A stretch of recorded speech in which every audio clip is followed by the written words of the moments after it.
నమస్కారం ETV news కి స్వాగతం. ఎస్సీ ఎస్టీ రిజర్వేషన్ల ఉపవర్గీకరణ చేసే అధికారం రాష్ట్రాలకు కట్టబెడుతూ సుప్రీంకోర్టు తీర్పు వెలువరించింది. పార్లమెంటుకు మాత్రమే ఆ అధికారం ఉందంటూ 2004లో ఇచ్చిన తీర్పును పక్కన పెట్టింది. మొత్తం 22 పిటిషన్లపై విచారణ జరిపిన సీజేఐ జస్టిస్ డివై చంద్రచూడ్ నేతృత్వంలోని 7 సభ్యుల రాజ్యాంగ ధర్మాసనం 6:1 మెజార్టీతో ఈ తీర్పు వెలువరించింది. సీజేఐ జస్టిస్ చంద్రచూడ్ సహా ధర్మాసనంలోని 6 వర్గీకరణను సమర్థించగా జస్టిస్ బేలా త్రివేది మాత్రం విభేదించారు. కల్పిత లెక్కలు కాకుండా రాష్ట్ర ప్రభుత్వాలు నిశ్చయించిన పరిమాణంలో తగిన డేటా ఆధారంగా వర్గీకరణ ఉండాలని ధర్మాసనం మెజార్టీ తీర్పు స్పష్టం చేసింది. ఎస్సీ ఎస్టీల్లో ఖచ్చితంగా క్రిమి లేయర్ను గుర్తించి అలాంటి వారిని రిజర్వేషన్ల పరిధి నుంచి బయటకు తేవాలని జస్టిస్ గవాయ్ ప్రత్యేకంగా ఇచ్చిన తీర్పులో పేర్కొన్నారు. జస్టిస్ బేలా త్రివేది ఉపవర్గీకరణ సాధ్యం కాదని తీర్పు ఇచ్చారు. ఆర్టికల్ 341 ప్రకారం నోటిఫై చేసిన ఎస్సీ జాబితాలో రాష్ట్రాలు మార్పులు చేయరాదని పేర్కొన్నారు. రాష్ట్రాలు తీసుకునే నిర్ణయాలు రాజ్యాంగ పరిధిలోనే ఉండాలని స్పష్టం చేశారు. విద్యా సంస్థల్లో ప్రవేశాలు, ప్రభుత్వ ఉద్యోగాల్లో ఎస్సీ ఎస్టీలకు కేటాయించిన రిజర్వేషన్లను ఉపవర్గీకరణ చేసే అధికారం రాష్ట్ర ప్రభుత్వాలకు ఉంటుందా అనే అంశంపై ఫిబ్రవరిలో సుప్రీం ధర్మాసనం విచారణ జరిపింది. ఈ విచారణలో అన్ని వర్గాల వాదనలు విన్న కోర్టు తీర్పును రిజర్వ్ చేసింది. ఇప్పుడు ఎస్సీ ఎస్టీ రిజర్వేషన్లు ఉపవర్గీకరణ చేసే అధికారం రాష్ట్ర ప్రభుత్వాలకు ఉందంటూ తీర్పు ఇచ్చింది. ఎస్సీ వర్గీకరణపై సుప్రీంకోర్టు ఇచ్చిన చరిత్రాత్మక తీర్పు 30 ఏళ్ల పోరాటానికి దక్కిన ఫలితమని ఎంఆర్పీఎస్ వ్యవస్థాపకుడు మందకృష్ణ మాదిగ అన్నారు. ఎంఆర్పీఎస్ పోరాటంలో అసువులు బాసిన వారికి ఈ విజయాన్ని అంకితం చేస్తున్నట్లు చెప్పారు. ఈ పోరాటంలో సహకరించిన ప్రధాని మోదీ, అమిత్ షా, వెంకయ్యనాయుడు, ముఖ్యమంత్రి చంద్రబాబు సహా అన్ని వర్గాల వారికి ధన్యవాదాలు తెలిపారు. ఉమ్మడి ఆంధ్రప్రదేశ్లో ఎస్సీ వర్గీకరణ అమలు చేసి తమ ఆశలకు బీజం వేసింది చంద్రబాబేనని మందకృష్ణ గుర్తు చేశారు. ఇప్పుడు తీర్పు వచ్చే సమయానికి చంద్రబాబు ముఖ్యమంత్రిగా ఉండటం వల్ల వర్గీకరణ వెంటనే అమలవుతుందని ధీమా వ్యక్తం చేశారు. తెలంగాణ, కర్ణాటక సహా ఇతర రాష్ట్రాల్లోనూ ఈ దిశగా అడుగులు పడతాయని విశ్వాసం వెలిబుచ్చారు. సుప్రీంకోర్టు తీర్పుపై మళ్లీ కోర్టుకు వెళ్లవద్దని ఎస్సీ ఉపకులాలను ఆయన కోరారు. ఎస్సీ రిజర్వేషన్ల ఉపవర్గీకరణపై సుప్రీంకోర్టు తీర్పును ముఖ్యమంత్రి చంద్రబాబు స్వాగతించారు. సామాజిక న్యాయమే టీడీపీ సిద్ధాంతమని ఉద్ఘాటించారు. ఎస్సీ వర్గీకరణకు టీడీపీ మొదటి నుంచి మద్దతుగా నిలిచిందని గుర్తు చేశారు.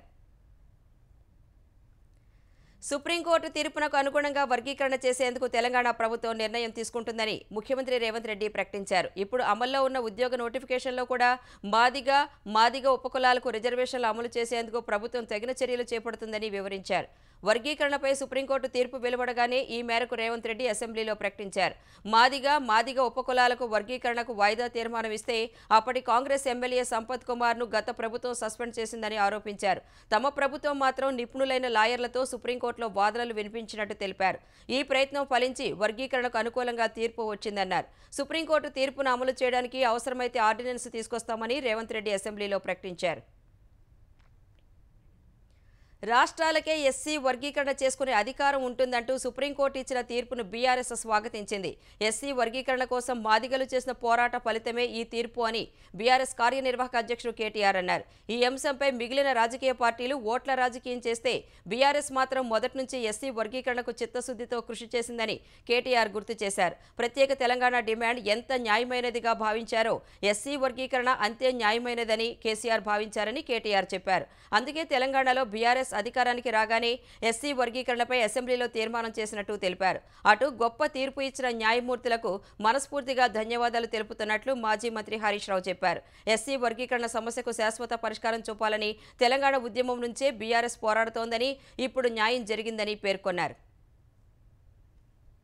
బీఆర్ఎస్ నేతలకు రాజకీయ ప్రయోజనం తప్ప ప్రజా ప్రయోజనం పట్టదని సీఎం రేవంత్ రెడ్డి విమర్శించారు. స్కిల్ యూనివర్సిటీపై చర్చ సందర్భంగా బీఆర్ఎస్ ఎమ్మెల్యేల ఆందోళనపై స్పందించిన రేవంత్ రెడ్డి అక్కలను అడ్డం పెట్టుకుని సభను స్తంభింపచేశారని ఆక్షేపించారు.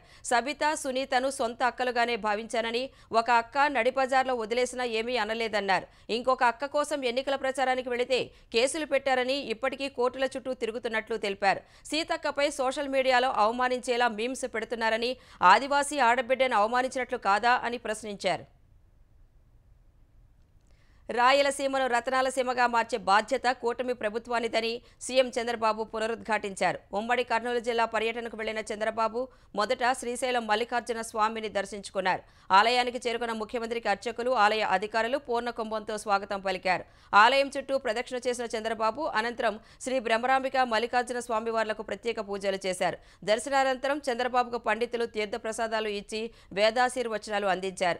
తరువాత శ్రీశైలం ప్రాజెక్టును సందర్శించిన సీఎం కృష్ణమ్మ బతుకమ్మకు జలహారతి ఇచ్చారు. అక్కడి నుంచి సున్నిపేటకు వెళ్లిన చంద్రబాబు సాగునీటి సంఘాలతో సమావేశమయ్యారు. ప్రాజెక్టులకు అత్యంత ప్రాధాన్యం ఇస్తున్నామన్న సీఎం గత 5 ఏళ్లు ప్రాజెక్టులను పట్టించుకున్న పాపాన పోలేదని విమర్శించారు. ఎన్నికల్లో కూటమి ఇచ్చిన హామీలన్నీ నెరవేరుస్తున్నామన్న ఆయన ఖజానా ఖాళీగా ఉన్నా ఒక్కొక్క హామీని నెరవేరుస్తున్నామని తెలిపారు. సంపద సృష్టించి పేదరిక నిర్మూలనకు కృషి చేస్తామని చెప్పారు.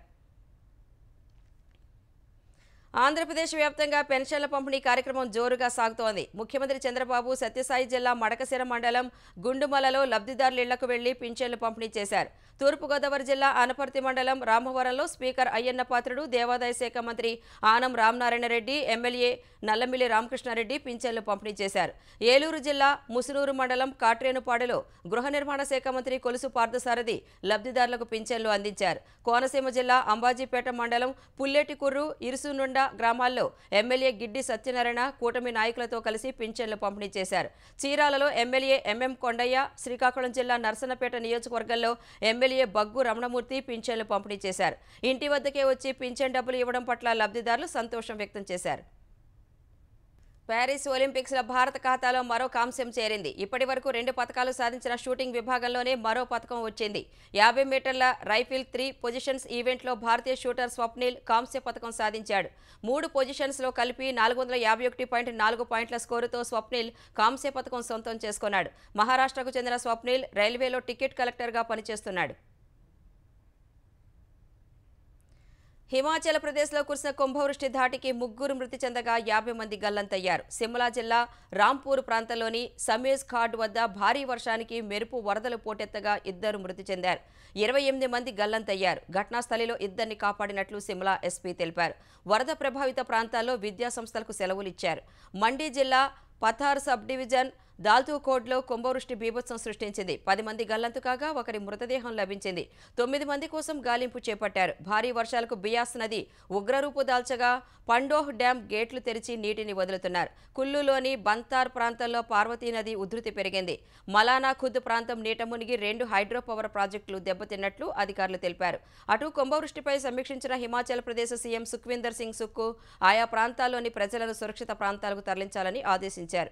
ఎన్డీఆర్ఎఫ్, ఎస్డీఆర్ఎఫ్, జిల్లా యంత్రాంగం కలిసి సహాయ చర్యలు చేపట్టగా సైన్యం సాయం కోరినట్లు సీఎం తెలిపారు. ప్రధాని నరేంద్ర మోదీ, హోంమంత్రి అమిత్ షా హిమాచల్లో పరిస్థితిపై ఆరా తీశారు. హిమాచల్కు పూర్తిగా సహకరిస్తామని సీఎంకు ఫోన్ చేసిన ప్రధాని చెప్పారు. కాంగ్రెస్ నేతలు మల్లికార్జున ఖర్గే, రాహుల్ గాంధీ కూడా సీఎంకు ఫోన్ చేసి పరిస్థితిని తెలుసుకున్నారు. ఉత్తరాఖండ్లో రాత్రి నుంచి కురుస్తున్న భారీ వర్షాలకు 12 మంది మృతి చెందారు. పలుచోట్ల ఇళ్లు కూలగా నదుల్లో నీటి మట్టాలు అమాంతం పెరిగాయి. ఉత్తరాఖండ్ చమోలి జిల్లా దేవ్చులిలో ఒక ఇల్లు కూలి మహిళా చిన్నారి గల్లంతయ్యారు. కేదార్నాథ్ మార్గంలో కాంక్రీటు వంతెన, పాదచారుల వంతెన కొట్టుకుపోయాయి. వాతావరణం మెరుగుపడే వరకు చార్ధామ్ యాత్రికులు తమ ప్రయాణాలు వాయిదా వేసుకోవాలని ప్రభుత్వం కోరింది. హరిద్వార్ కార్ఖారీ ప్రాంతంలో సుఖీ నదీ తీరంలో నిలిపి ఉంచిన వాహనాలు కుండపోత వర్షాలకు కొట్టుకుపోయాయి. కన్వారియాలకు నిత్యావసరాలను తీసుకువెళుతున్నట్లు ట్రక్కు కూడా వాటిలో ఉందన్న అధికారులు ఆ సమయానికి ట్రక్కులో ఎవరూ లేరని చెప్పారు. హరిద్వార్ జిల్లా బహదరాబాద్ ప్రాంతంలోని బర్బూర్ గ్రామంలో భారీ వర్షాలకు ఇల్లు కూలి 3 మృతి చెందారు. తెహ్రీ జిల్లా జకన్యాలి గ్రామంలో కొండచర్యలు విరిగిపడి ఒకే కుటుంబానికి చెందిన 3 చనిపోయారు. హరిద్వార్లో అనేక ప్రాంతాల్లో రోడ్లు జలమయమయ్యాయి. వరద ప్రభావిత ప్రాంతాల్లో పర్యటించిన ఉత్తరాఖండ్ సీఎం పుష్కర్ సింగ్ ధామీ సహాయ చర్యలు ముమ్మరం చేయాలని ఆదేశించారు. భారీ వర్షాల దాటికి రాజస్థాన్ రాజధాని జైపురలోని ఓ ఇంటి బేస్మెంట్లోకి నీరు చేరి 3 మృత్యువాత పడ్డారు. జైపుర విశ్వకర్మ ప్రాంతంలోని ఓ ఇంటి బేస్మెంట్లోకి వరద చేరగా ఆ ఇంటి వారు వస్తువులను బయటకు తీస్తున్న క్రమంలో ఒక్కసారిగా వరద ముంచెత్తినట్టు తెలుస్తోంది. ఈ పరిణామంతో ఓ మైనర్ సహా 3 చనిపోయినట్టు అధికారులు తెలిపారు. గత రాత్రి నుంచి కురుస్తున్న భారీ వర్షానికి జైపురలోని రహదారులు జలమయమయ్యాయి. వైనాడ్ జిల్లాలో కొండచర్యలు విరిగిపడిన ఘటనలో మృతుల సంఖ్య 200 దాటింది. మరో 200 మందికి పైగా గాయపడ్డారు. 191 మంది గల్లంతయ్యారు. వారి కోసం సైన్యం, నేవీ, ఎన్డీఆర్ఎఫ్ బృందాలు సహాయ చర్యలు ముమ్మరంగా సాగిస్తున్నాయి. కొండచర్యలు విరిగిపడిన 6 కిలోమీటర్ల విస్తీర్ణంలో సహాయ చర్యలు చురుగ్గా కొనసాగుతున్నాయి. మీపాడి చూర్మల రహదారిపై వంతెన నిర్మాణం వేగంగా జరుగుతోంది. Delhi cantonment engineers stores depot నుంచి తెచ్చిన 110 అడుగుల బెయిలీ వంతెన అమరిక దాదాపు పూర్తయింది. ఎడతెరిపి లేకుండా కురుస్తున్న వర్షాల కారణంగా సహాయ చర్యలు సవాలుగా మారాయి. అడ్డంకులు తొలగించుకుంటూ గల్లంతైన వారి కోసం వెతుకుతున్నారు. బాధితులను సహాయ శిబిరాలకు తరలించారు. అమెరికా అధ్యక్ష ఎన్నికల్లో రిపబ్లికన్ డెమోక్రటిక్ అభ్యర్థుల మధ్య మాటల యుద్ధం తారాస్థాయికి చేరుతోంది. రిపబ్లికన్ పార్టీ అభ్యర్థి డొనాల్డ్ ట్రంప్, డెమోక్రటిక్ అభ్యర్థి కమలా హ్యారిస్ను ఉద్దేశించి చేసిన వ్యాఖ్యలు అమెరికా రాజకీయాల్లో తీవ్ర దుమారం రేపాయి. షికాగోలోని నేషనల్ అసోసియేషన్ ఆఫ్ బ్లాక్ జర్నలిస్టుల సదస్సులో పాల్గొన్న ట్రంప్, అమెరికా ఉపాధ్యక్షురాలు కమలా హ్యారిస్పై నోరు పారేసుకున్నారు. ఆమె ఎప్పుడూ భారతీయ వారసత్వానికి చెందినవారేనని ప్రచారం చేసుకున్నారని, అయితే ఆమె నల్లజాతీయురాలనే విషయం కొన్నేళ్ల క్రితం వరకు తెలియదన్నారు. తనకు ఆ రెండింటిపై గౌరవం ఉందన్న ట్రంప్, కమలా హ్యారిస్ ఉన్నట్టుండి భారతీయ వారసత్వం నుంచి నల్ల జాతీయురాలిగా గుర్తింపు కోరుకోవడం ఏంటని ప్రశ్నించారు. ఆమె భారతీయురాలా, నల్ల జాతీయురాలా అని ట్రంప్ అడిగారు. అటు ట్రంప్ వ్యాఖ్యలపై కమలా హ్యారిస్ ఘాటుగా స్పందించారు. ట్రంప్ మరోసారి తన పాత విధానాలైన విభజన సిద్ధాంతం, అగౌరవపరిచే ధోరణినే ప్రదర్శిస్తున్నారని మండిపడ్డారు. వాస్తవాలను అంగీకరించి వాటిని ధైర్యంగా చెప్పే నాయకులే అమెరికాకు కావాలన్న కమలా హ్యారిస్, శత్రుత్వం, కోపంతో స్పందించేవారు అవసరం లేదన్నారు. Hamas military wing commander Mohammed డెయిఫ్ను హతమార్చినట్లు ఇజ్రాయెల్ సైన్యం ప్రకటించింది. జూలై 13న జరిపిన వైమానిక దాడిలో డెయిఫ్ హతమైనట్లు తెలిపింది. అదే దాడిలో హమాస్కు చెందిన ఖాన్ యూనిస్ బ్రిగేడ్ కమాండర్ రఫా సలామాలే కూడా చనిపోయారని వెల్లడించింది. ఇందుకు సంబంధించిన వీడియోను విడుదల చేసింది. ఖాన్ యూనిస్ శివారు ప్రాంతాల్లో మహమ్మద్ డెయిఫ్ తలదాచుకున్నారన్న సమాచారంపై జూలై 13న తమ సైన్యం జరిపిన దాడిలోనే ఆయన చనిపోయారని తెలిపింది. డెయిఫ్ మృతిపై పక్కా సమాచారం కోసమే ఇంతకాలం ఆగినట్లు తెలిపింది. గతేడాది అక్టోబర్ 7న ఇజ్రాయెల్పై హమాస్ జరిపిన మెరుపు దాడులకు మహమ్మద్ డెయిఫ్ ప్రధాన సూత్రధారి అని అంతర్జాతీయ మీడియా ఇప్పటికే తెలిపింది. ఇజ్రాయెల్ దళాలకు తలనొప్పిగా మారిన గాజా టన్నెల్ నెట్వర్క్ నిర్మాణానికి పథక రచన చేసింది కూడా డెయిఫ్ అనే వాదన ఉంది.